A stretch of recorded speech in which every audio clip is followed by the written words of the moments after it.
ইসলাম কি জিনিস, দিন কি জিনিস, এটা কেউ প্র্যাকটিক্যালভাবে বাস্তবতা দেখে জানতে চাইলে, বুঝতে চাইলে, মানতে চাইলে দেখতে হবে হুসাইনকে। দিন আসতে হুসাইন। খাজা গরিব নওয়াজ সেই জন্যই বলেছেন। আল্লাহ রসুল কি বলেছেন? ইন্নী তারিকুম ফিকুম মা ইন তামাসসাকতুম বিহি লান তাদিল্লু বাদি। আমি তোমাদের মধ্য থেকে চলে যাওয়ার পর এমন কিছু রেখে যাচ্ছি যা মজবুত করে আঁকড়ে ধরলে আমার পরে তোমরা কখনো পথভ্রষ্ট বিভ্রান্ত হবে না। আহাদুহুমা আযামু মিন আখির, একটি আরেকটির থেকে সমানভাবে, উভয়টা একইভাবে গুরুত্বপূর্ণ, কোনোটা ছেড়ে দেওয়ার মতো নয়, কোনোটা একটাকে বাদ দিয়ে আরেকটা হলে চলবে না। আহাদুহুমা আযামু মিনাল আখির, একটি আরেকটি থেকে সমানভাবে মর্যাদাশালী, গুরুত্বপূর্ণ, একই সমান মর্যাদা রাখে। তারপর বললেন কিতাবুল্লাহে হাবলুম মামদুদুম মিনাস সামাই ইলাল আরদ ওয়া ইতরাতে আহলু বাইতি। একটা হচ্ছে কিতাবুল্লাহ, আর একটা হচ্ছে আমার আহলে বাইত। লা ইয়াতাফাররাকা, একটা আর একটা থেকে বিচ্ছিন্ন কখনো হবে না, বিচ্ছিন্ন হতে পারে না।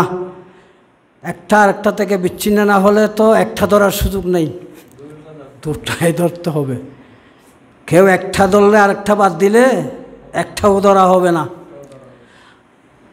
লা ইয়াতাফাররাকা, একটা আর একটা থেকে কখনো বিচ্ছিন্ন হবে না। হাত্তা ইয়ারিদা আলাইয়াল হাউস, উভয়টা গিয়ে হাউজ কাউসারের ওখানে গিয়ে আমার সাথে মিলিত হবে। আমার সাথে হাউজে কৌসরে কেন মিলিত? কিতাবুল্লাহ আর আহলে বাইতে রাসূলের ইমাম হুসাইন যে শহীদ হয়ে নানাজানের হাউজে কৌসরের পানি পান করার জন্য একসাথে মিলিত হবে, সেটার ভবিষ্যৎবাণী। হাউজে কৌসরে মিলিত হওয়ার কথা কেন? এই জন্যই যে ইমাম হুসাইনের প্রেমিকরা এই ময়দানে মাহশরে হাউজে কৌসরের পানি পেতে পারে, অন্যরা নয়, অন্যরা নয়।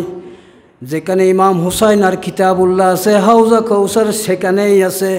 এই দুইটার একটা ছাড়লে হাউজে কৌসরের কিনারায় পানি পান করা তো দূরের কথা, কিনারায় পৌঁছাও সম্ভব নয়। সেই দিক নির্দেশনাও ওই হাদিসের মধ্যে রয়েছে, সেই দিক নির্দেশনাও এই হাদিসে রয়েছে। হাউজে কৌসর লাভ করবে কারা? হুসাইন প্রেমীরা, হুসাইনের প্রেমিকরা, হুসাইনকে যারা ভালোবাসে। তাহলে এই যে দিন আস্তে হুসাইন খাজা গরিবে নওয়াজে বলেছেন, সেটা আল্লাহ রসুল তো বলেছেন। এগুলো মজবুত করে ধরলে তোমরা বিভ্রান্ত হবে না, পথভ্রষ্ট হবে না। ছাড়লে মসলু আহলে বাইতি কাসফিনাত নূহিন মান রাকিবাহা নাজা ওয়া মান তাখাল্লাফা আনহা হালাকা। আমার আহলে বাইতের উপমা হচ্ছে, উদাহরণ হচ্ছে মসলু সফিনাত নূহ আলাইহিস ইসলামের কিস্তির মতো, যে কিয়ামতের সময়ে, যে ঘোর বিপাকের সময়ে, যে কোনো গুমরাহির তুফান হোক,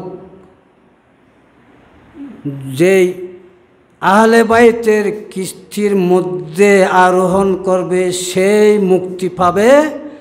সেটা থেকে বিপক্ষে থাকলে, তার বিরুদ্ধে থাকলে, দূরে থাকলে হালাকা ধ্বংস হয়ে যাবে।